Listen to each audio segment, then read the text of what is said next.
ChatGPT Plus is free for college students through May. Here's the thing. You've got a lot to do between now and then. Studying for finals, writing papers, trying to keep your life on track, and ChatGPT can help with all of it. It can quiz you for your econ exam, make a study guide from your French notes, plan out your meals and study breaks. It can get really specific on how you like to learn. It can even help you come up with ways to stop procrastinating. So from now until summer break, take advantage of all the ways ChatGPT can make your life easier. Restrictions apply.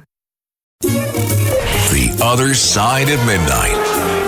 77 WABC. Local Spotlight. Good morrow, everyone. This is The Other Side of Midnight on 77 WABC. I'm Frank Morano. It's been 6 months since New York City implemented the so-called How Many Stops Act. And what have we gained? Well, we know one thing for sure. Taxpayers are footing a hefty bill for a law that seems more about posturing than public safety. In just 3 months, this legislation has cost over $1.4 million in overtime for police officers. That's nearly 18,000 hours spent on paperwork instead of patrolling streets. Let that sink in. Our police officers, instead of focusing on keeping us safe, are stuck filling out reports for even the briefest interactions, like asking a marathon runner if they're okay. This isn't just about dollars and cents, it's about priorities.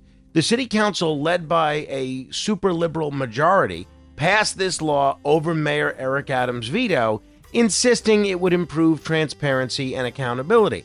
But what they've really created is a bureaucratic monster that's slowing response times and draining resources. Here's the kicker. Many of the same council members criticizing police overtime are the ones who passed this law. Talk about hypocrisy.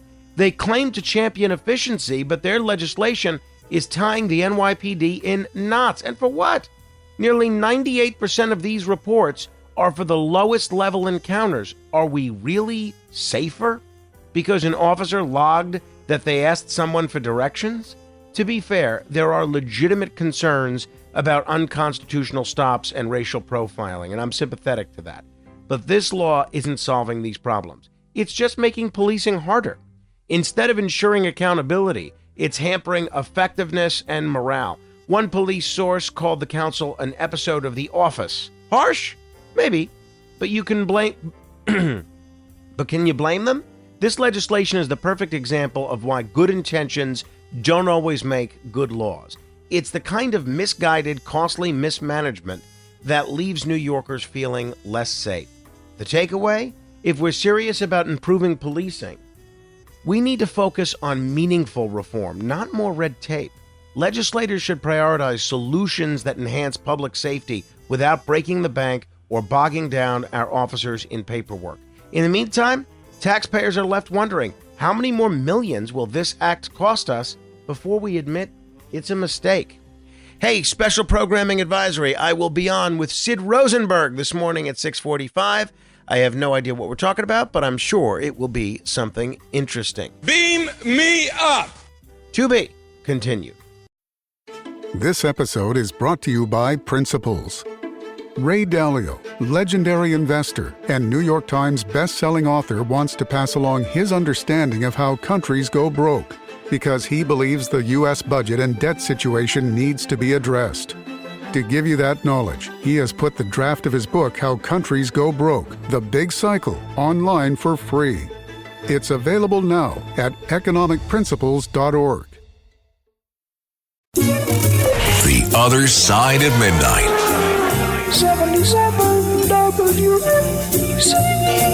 Local Spotlight. Good morrow, everyone. This is The Other Side of Midnight on 77 WABC. I'm Frank Morano. New York State is no stranger to eye-popping costs, but here's a number that should stop us all in our tracks. $89 billion a year. That's billion with a B. That's how much taxpayers and businesses are shelling out for litigation expenses, according to a recent report by the American Tort Reform Association. And this isn't just about lawyers filing legitimate claims. It's about a legal environment that's spiraled out of control. Now, before I give you some of the facts of this report and my take, I do think we should review these numbers with a little bit of a grain of salt. The American Tort Reform Association, as its name suggests, has a vested interest in pursuing tort reform and making it easier for people to sue.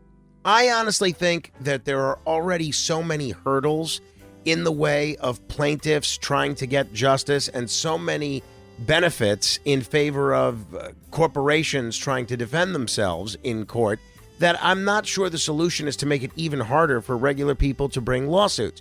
But I found these numbers interesting, and I want to share a couple of the aspects of it with you. The report ranks New York City as the second worst judicial hellhole, that's a quote, in the nation, behind Pennsylvania. It cites factors like lenient liability laws, lawsuit-friendly policies, and the state's infamous scaffold law. This law, for example, puts the entire burden for construction site injuries on employers, even if an employee's own negligence was to blame. And then there are the vague statutes allowing for ambiguous claims of pain and suffering, not to mention fraudulent practices that inflate auto industry costs. Now, I'm all for holding bad actors accountable and ensuring that injured parties get their day in court. That's a cornerstone of justice. But this $89 billion price tag isn't just hurting the big corporations. It's driving small businesses to the brink and leaving the taxpayers to foot the bill for settlements and fraud. Meanwhile, legitimate plaintiffs sometimes get lost in the shuffle of frivolous and opportunistic lawsuits. So what's the solution? Well, first, I want to be cautious. Tort reform can sound like a silver bullet, but let's not forget that it often comes with a lot of unintended consequences. That said, doing nothing is not an option. One place to start might be with greater transparency around lawsuit financing. When third-party funders bankroll cases in the hopes of taking a cut of the winnings, it creates a system ripe for abuse. And I think that's a great place to start in terms of change. This isn't just a courtroom problem, it's an economic one. Beam me up! To be continued. Impact confirmed. The Slayer has been activated. Demonic threat level increasing. Hold the line! All the power of hell cowering before one man. id Software presents Doom, The Dark Ages. Available now on Xbox Series X and S, PlayStation 5, and PC. Rated M for mature. The Other Side of Midnight. 77 WABC. Local Spotlight. Well, today is a great day for justice and fairness in New York City. After years of battling in courtrooms on the steps of City Hall and in the court of public opinion, municipal retirees have achieved a significant victory in their fight to preserve the health benefits they were promised.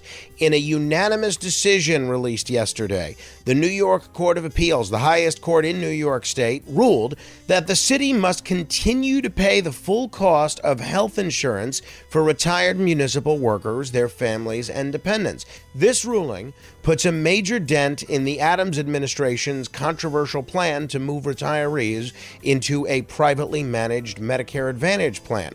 The city's argument was that while it could offer multiple health insurance options, it wasn't obligated to cover a specific one, such as the current Medigap plan that retirees rely on.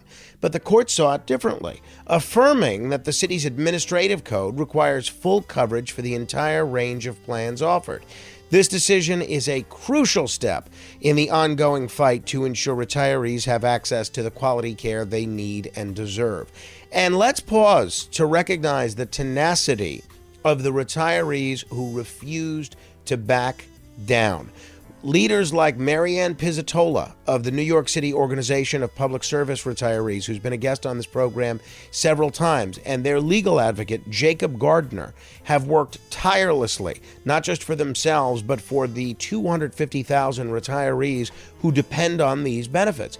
These are former police officers, firefighters, teachers, and other public servants who devoted their careers to making New York City what it is today. It was absolutely unconscionable for the city to try to strip away benefits that were promised to these retirees when they were hired. Promises made, promises kept isn't just a slogan. It's a principle that defines trust between workers and their employers. Breaking that trust isn't just bad policy, it's wrong. The fight isn't over. The Adams administration has already signaled its intent to keep pursuing Medicare Advantage in a separate legal case set to be heard next year. But yesterday's ruling sends a strong message. The law is on the side of the retirees. Let's be clear. Every retiree deserves to be wrapped in the safety of a comprehensive health insurance plan. These are people who served this city through thick and thin, often risking their lives and working long hours for modest pay. For the city to try and balance its budget on their backs by cutting corners on health care is unacceptable. At its heart, this isn't just about dollars and cents. It's about dignity and respect for those who dedicated their lives to public service. Great news. To be continued. That moment when you realize your skincare is actually working. That's Rodan and Fields, the #1 female dermatologist-founded skincare brand in the U.S. Designed by 2 dermatologists who don't just know women's skin, they know how to formulate for it. Rodan and Fields, love what you see. Tap the banner or visit rodanandfields.com/Spotify to get your exclusive welcome offer. The Other Side of Midnight. 77 WABC. Local Spotlight. If the rumors are true, Mayor Eric Adams is about to make the best appointment of his administration. Word has it that Jimmy Otto, the current commissioner of the Department of Buildings, is poised to become the new commissioner of the Department of Sanitation. I, for one, couldn't be more thrilled. Now, in the interest of full disclosure, Jimmy Otto is a friend of mine. I haven't seen him in a bit, but we have been close over the years. But personal ties aside, I'll tell you why this is an inspired choice. Otto is quite simply one of the finest public servants this city has ever seen. Over the past 25 years, he's worn nearly every hat in city government: staffer, city councilman, borough president, chief of staff to the deputy mayor, and now buildings commissioner. And in every role, his work has been nothing short of exemplary. What sets Otto apart is not just his intellect, which is formidable, or his work ethic, which is second to none. It's his tenacity. He is the greatest fighter I've ever seen in government, whether it's standing up for Staten Islanders during his time as borough president or tackling inefficiencies in city operations. He has consistently taken on challenges head on and won. But Jimmy Otto isn't just a fighter, he's also a reformer. He has an encyclopedic knowledge of how city government works, and more importantly, how it doesn't. That's exactly what the Department of Sanitation needs right now. Under Adams, the sanitation department has embarked on a trash revolution, aiming to eliminate the mountains of garbage bags that have become an open invitation for rats. From containerizing trash to overseeing new citywide cleaning initiatives, this department has never had a broader mandate or higher stakes. With Otto at the helm, I have no doubt that these plans will succeed. And let's not forget, this is a man who has taken on tough roles before. As building commissioner, Otto inherited a department reeling from scandal and immediately went to work restoring order and trust. He's exactly the kind of steady hand and innovative thinker that the sanitation department needs to deliver on its ambitious goals. If this appointment happens, Mayor Adams will have made a brilliant choice, one that will benefit every single New Yorker, because let's face it, sanitation isn't just about garbage, it's about quality of life, public health, snow, and the very fabric of our city. Jimmy Otto understands that better than most, and I can't think of anyone more qualified to tackle this critical role. Here's to a cleaner, brighter New York City under Commissioner Jimmy Otto. Let's hope the mayor makes it official soon. To be continued.